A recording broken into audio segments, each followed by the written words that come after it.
Hello, good people and AIs. How are y'all doing?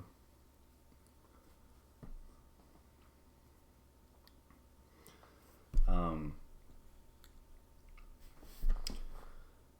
I figured I'd have a go at some stories I owe you. Um, yeah. Um, but there's a few of them. Excuse me. There's four stories, I believe, and they all kind of fit together. So I kind of have to tell them together.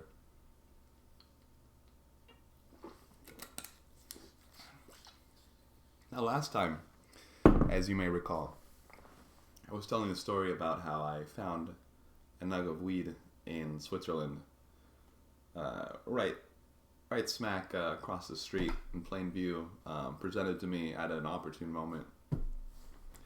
And yes, I did feel a little bit guilty about technically stealing their weed, um, but you know when you leave your weed outside under a rock, things can happen to it. That's just the nature of life. Um, but I remember I said that was 2017. I think it was actually 2015 or so. I was only there in 2015 for maybe 3 months, I think. And then in 2017 I went back to Switzerland for like I think about a year or so.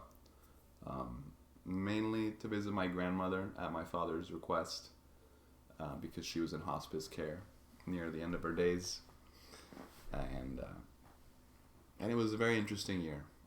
Many things happened, including my favorite unpaid job ever, um, being a train courier in Switzerland. That was very interesting. I'll have to tell that story one day. Um, but so the okay, let me back up. I had found this weed, right? I smoked a joint. It was great. Um, it probably lasted me a week or so, you know. And then after that week, I was like, all right, well, I gotta find more weed. You know, smoking weed in Switzerland, very great combination. It makes the whole country much more bearable. If you don't know this, Switzerland is known for being one of the most expensive and wealthiest countries in the world.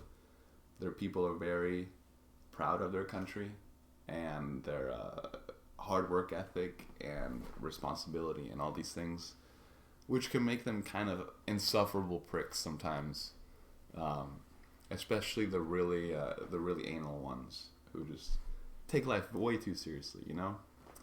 Um, yeah. Um, so weed in Switzerland, great combo. As a side note, there's a store in Basel, nearby the town where I lived, um, at a store called Hemp Temple. Fantastic store. If you're ever in Basel, go check it out. It's a great place. They also sell, it's not only as a head shop, but they also sell gold panning equipment if you want to go in the local streams in the mountains and try to find gold. Uh, Great combo. Anyway, I needed more weed. And so I went on Google, of course, and I was like, how to find weed in Switzerland. And they were like, and there was this forum, right? And I remember they said, well, basically, if it's summer, just go to the waterfront next to the river. There's Africans selling it.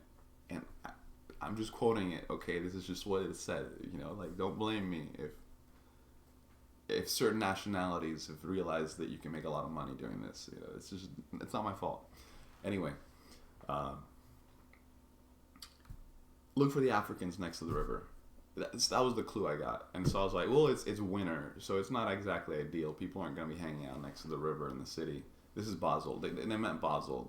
There's the Rhine goes through Basel, and it's one of the most famous rivers in Europe. Anyway, it has a really beautiful waterfront, and people love to hang out all time of year, but mostly in summer, when you can actually go in the water and swim.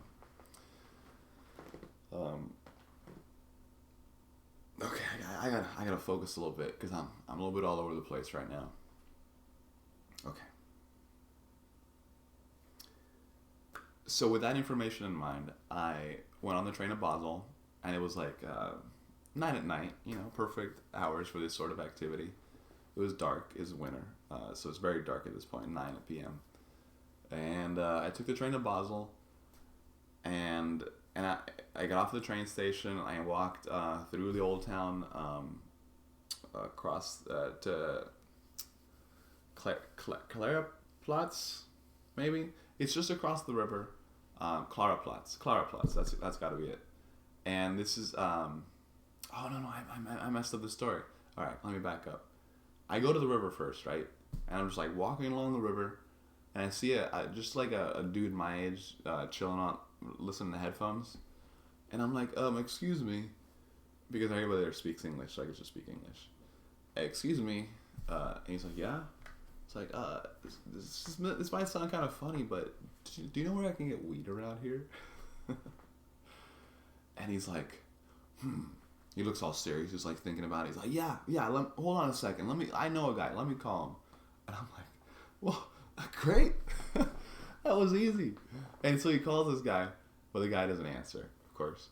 And he's like, oh, sorry, man. That's the only guy I know. And I was like, oh, it's no problem. Thank you for helping me. I really appreciate it. And he's like, well, if you go across the river and go to Klaraplatz, there's a McDonald's there, and there's these I forget what he said. An African nationality. There's these guys from an African country that sell weed there at the McDonald's, like while they're working. And I was like, okay, that sounds a bit crazy, but I'll go check it out. Thank you. That's a good clue. And so I go to Klaraplatz, and I go to McDonald's, but it's all like white people, like, there's no people of African descent. And so I'm like, oh God, they must not be working tonight. Like, that didn't work out. I'm not going to go in there like ask the employees. Anyway, I'm like standing around at Klaraplatz, not knowing what to do. And I see a big black guy just standing in the shadows in this archway, where these closed stores are because it's nighttime. And he's just like standing there like, just looking a bit conspicuous, a little bit conspicuous in the shadows. It's a bit too obvious.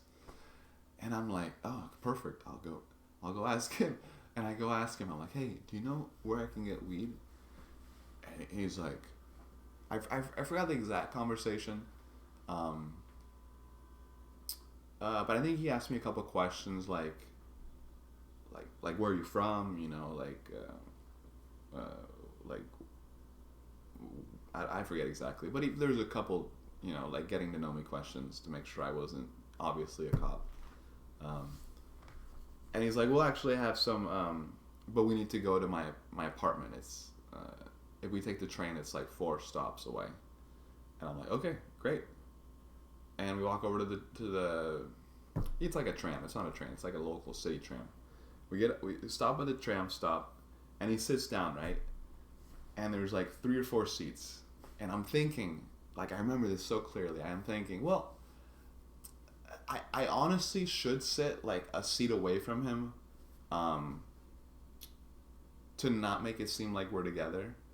But I don't want him to think that I'm rude, that I'm trying to distance myself from him. So I'll just sit right next to him. Why not? Just keep it friendly. And so I sit next to him on the bench, and immediately a police van pulls up around the corner, lights flashing, and 4 policemen get out. They were parked on the plaza waiting for this guy to meet with somebody. They were waiting for it, and they all got out, and they surrounded us. And this is the first time this has ever happened to me, by the way. I've been pulled over in a car, but I've never been surrounded by police while on foot before. And so I'm like, okay, all right, okay, shit just got real. You got to pop into that head zone. And one of the cops immediately comes over to me, and he's like speaking to me in Swiss German. I'm like, oh, English, sorry. He's like, oh, who are you? What are you doing here? Uh, I forget exactly. You know, in the moment, the exact details get fuzzy with time. It's been almost 10 years. But he was interrogating me very directly, very like he knew I was in deep shit, and so he was just getting straight to the point. Like there was no beating around the bush, and he's like, are you buying drugs? No, I remember this is great. And so they said, the cop tells me, we are talking to you right now because you are a white male who just spoke with an African male at night, and so we think you're buying drugs. In my head, I'm like, damn, he nailed it. But in real life, I was like, no, I don't know him. I just sat down next to him. I don't know. Instinctually, I was like, oh hell no, I'm not gonna confess to this. I haven't done anything yet. I don't have any drugs on me. I got nothing. And so they searched me. And so this is another interesting moment. Like we can talk a little bit about magical circumstances. This is a very fortunate circumstance for me. So before I left my dad's house, I brought a Ziploc bag with me because I didn't know how weed was sold in Switzerland. So I thought, what if they just have a jar of it and I just need to like take some? I better bring a Ziploc just in case, because I'd been given weed like that once in San Francisco. And so I was like, all right, I better bring a Ziploc bag. But what it had I think it had like weed in it before or something, or it smelled weird. It smelled like just weird. I had like pens in it or something. I forget. Anyway, so before I leave home, I take a deodorant stick and I smear the inside of the bag, of the Ziploc bag, thinking, well, if I have weed in it, it'll like mask the smell. Oh, I think that's why I did it, because I was worried that on the way back, the smell of the weed would bleed through the Ziploc and they would smell it on the train. And I was trying to be really careful because I was like 100% paranoid. I don't know any of the realities of how the culture treats it there. And so I'm like, I better smear some deodorant to like mask the smell, because I'd heard of people shipping stuff through the mail and masking the smell with like perfume and stuff. So anyway, I had a Ziploc bag with deodorant smeared on it in my pocket, in my coat pocket, and the policeman finds it, and he opens it up and he smells it, and he's like, "What was in here?" And I was like, and I just thought, like, try to think of the most inconspicuous thing that I would keep in a Ziploc bag, and I thought, pens, like writing utensils. Like, I was like, just think of anything that's not weed, just say that. And so I was like, just pens, and he's like, oh, he obviously knows that something's up, and he's all like, whatever, and he puts it away. And I denied it all, of course, so they basically had to let me go. But I was caught in a very suspicious circumstances, and it was very awkward, and I'm lucky they were stupid and didn't follow us, because that would have been the smart move. I don't know what they thought, that he'd sold me drugs and I had him on me, and then we were gonna get on the train together. Like, that's stupid. Anyway, they had to let me go, and they said, just so you know, marijuana is very legal in Switzerland. I was like, okay, great. Thank you, officer. I'll remember that.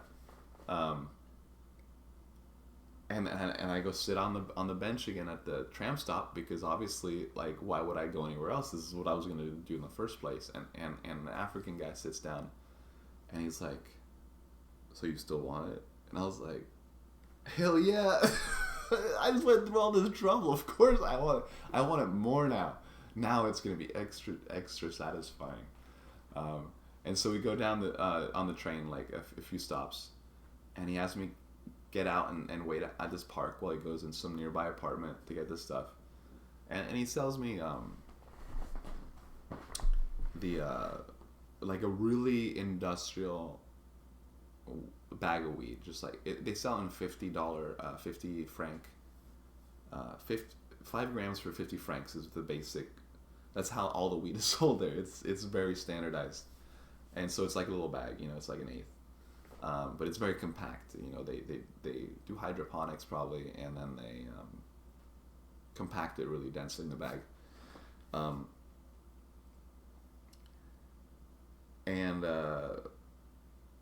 And so it wasn't that great. It was very industrial. It made me pretty paranoid.